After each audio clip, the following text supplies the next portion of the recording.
Okay, so there's one really big question that we're trying to address here. What is the human soul? Now that's going to need to be addressed in the broader context of how does the soul relate to the human person? How does the soul relate to the human body? Okay? Now, the human person is divided into two component parts, the soul and the body.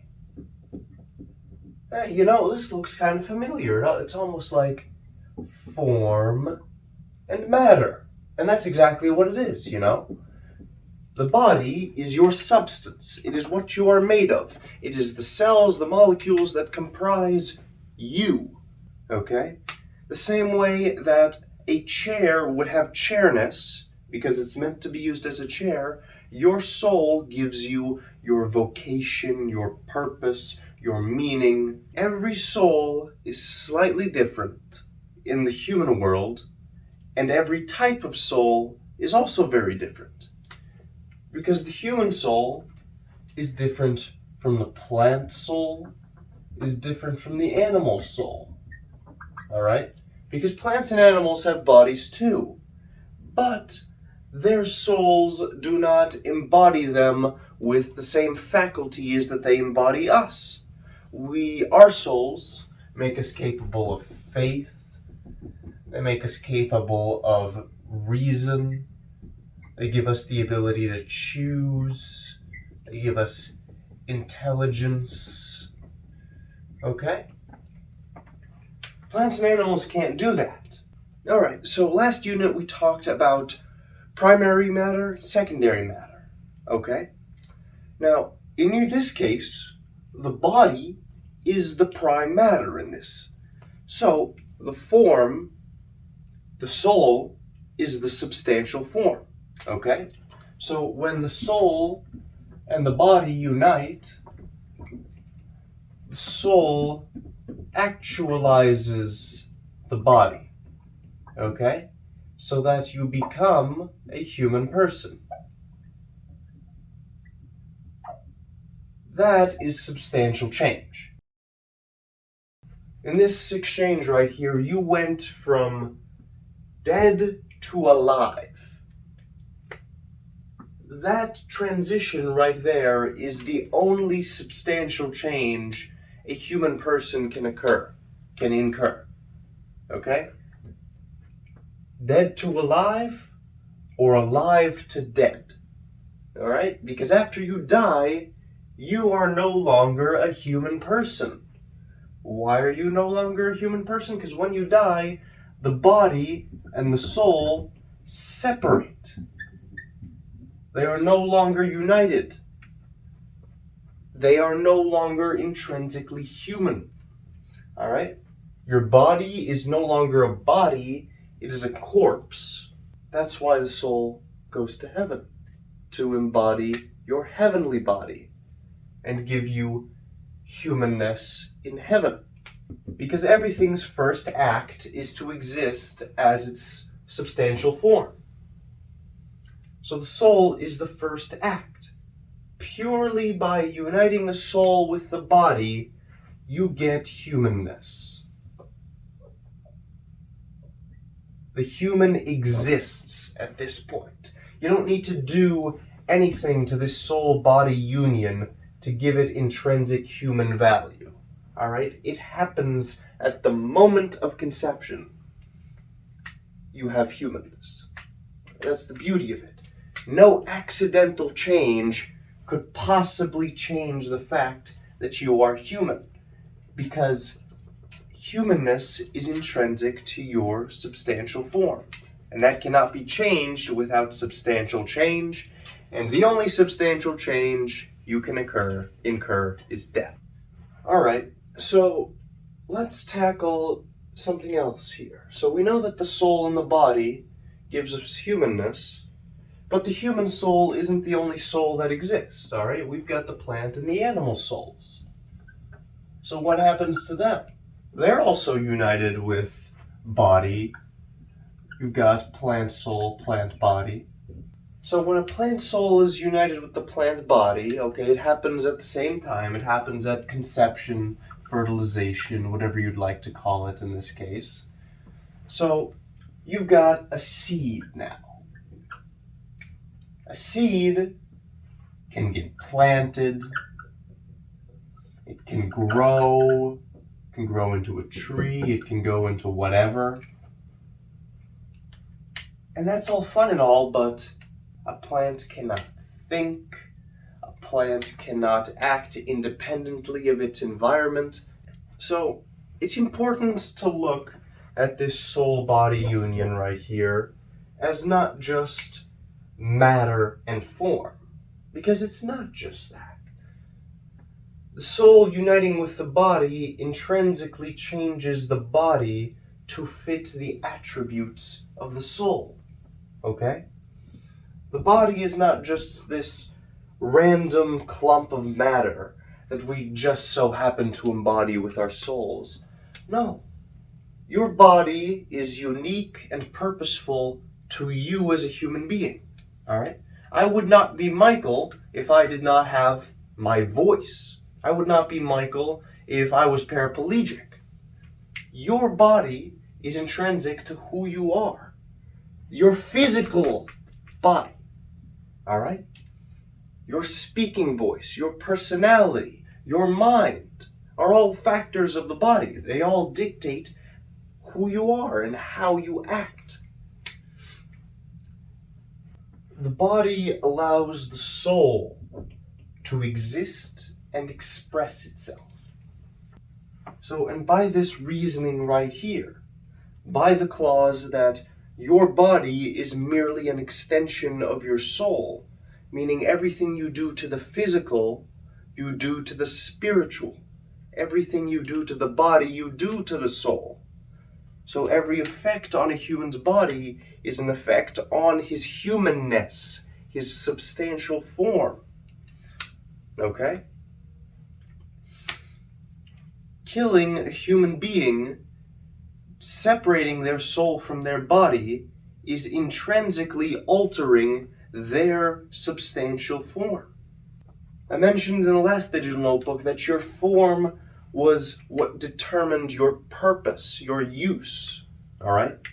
The plant and animal souls, the plant and animal bodies, were always intended to be part of the food pyramid. All right? They were always intended to obey by the laws of nature. And the laws of nature include competition, evolution, survival. All right? Plants competed against each other not to survive, but to see who among them would be the one to survive. Which means it is intrinsic to their soul that they would be consumed in nature, in the food pyramid. The same goes with animals, okay? They don't have jobs, they don't teach at schools, they don't have a substantial impact on all of the other animals, all right? They exist in and of themselves. And that's why they are subject to beings that are hungry. These cannot exist independent of one another. They must always be united, and they would cease to exist if they were separated. Okay? So, in a lemon, for example, the matter is like carbon and water, but the form, lemonness, is what makes it a lemon, okay? You cannot go into that lemon and extract the lemonness and leave behind all the elementary components, because lemonness is not a tangible physical property. It can only exist within the physical. So let's apply that to the body and soul. The soul is intrinsic to the body. The soul exists throughout the entire body, and it cannot be removed. All right? Because what happens if you remove the soul from the body? The body is not a body anymore. It's a corpse. All right? And so, a corpse is not human. So in much the same way that you can't take a brain and separate the mind from it, okay? Because otherwise it wouldn't be a brain. It would just be a collection of neurons that are dead. Because once you separate someone's mind from their body, they're pretty much dead. It's what they call a vegetative state. Vegetative. They have the function of a plant. They're no longer able to think, choose, have faith, believe in the supernatural. Vegetative state. All right, so that brings us to the clause of ensoulment. So, based off of all the information we've just presented right here, it would be logical to state that a human person becomes a human person at the moment soul is united with body. So, at what point is the soul united with body? Okay? At what time do you become alive and a human person? All right? So let's look at it this way. At the point of conception, you got 23 chromosomes from dad. You got 23 chromosomes from mom. Okay? When that becomes 46, you are no longer mom. You're no longer dad. You're you. Okay? Now that 46 chromosomes is very important because it gives you your unique body. You're not mom's body, you're not dad's body. That's your body. Okay? Now, whether that be a cluster of cells or whether that be a grown human being, that is your body. And we already established up here that the body cannot exist without the soul. All right? Without the soul, the body is a corpse. A corpse cannot grow, it cannot develop, it cannot gain nutrition. All right? Only a body can do those things. So, when the body is alive here at 46 chromosomes, it has to mean that the body is united with the soul. All right? Because if it wasn't, then it would be dead.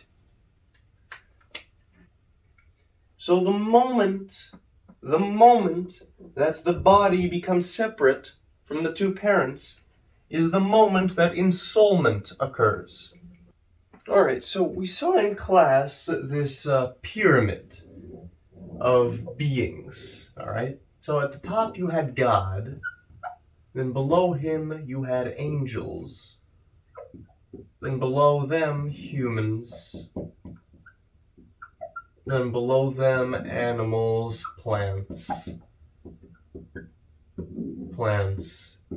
and then just objects, all right? Now, the main thing that separates all of these, I can very obviously count proficiently. All right, so everything in this pyramid is fundamentally different from one another, all right? And that mainly has to do with the types of souls that each embody, all right? Objects don't have souls, they have substantial form, all right? Plants and animals are special because they do go through the soul-body union. However, the plant and animal soul is mortal. When the plant dies, the plant soul dies. When the animal dies, the animal soul dies. All right? So, after you have a steak for dinner, there's no hard feelings. There's no animal soul looking down at you from heaven, really feeling bad that you ate them for dinner that night. Okay? But humans, on the other hand, do the soul-body interaction, but their souls are immortal. All right? The human soul, though it cannot exist outside of the body, it will embody a different matter up in heaven. So that you still have your humanity, but now it's up in heaven. Now, angels are special because they do not incur the soul-body relationship, because angels do not have a body. Angels do not occupy this physical realm that you and I exist in. All right? So you can't say they have a soul much like that of a human, because a human soul would embody a human body. So they are more metaphysical beings. And the same can be said at the top of the pyramid about God. All right? I've got a large whiteboard to erase and some sleep to get. Enjoy life, Mr. Petruccio.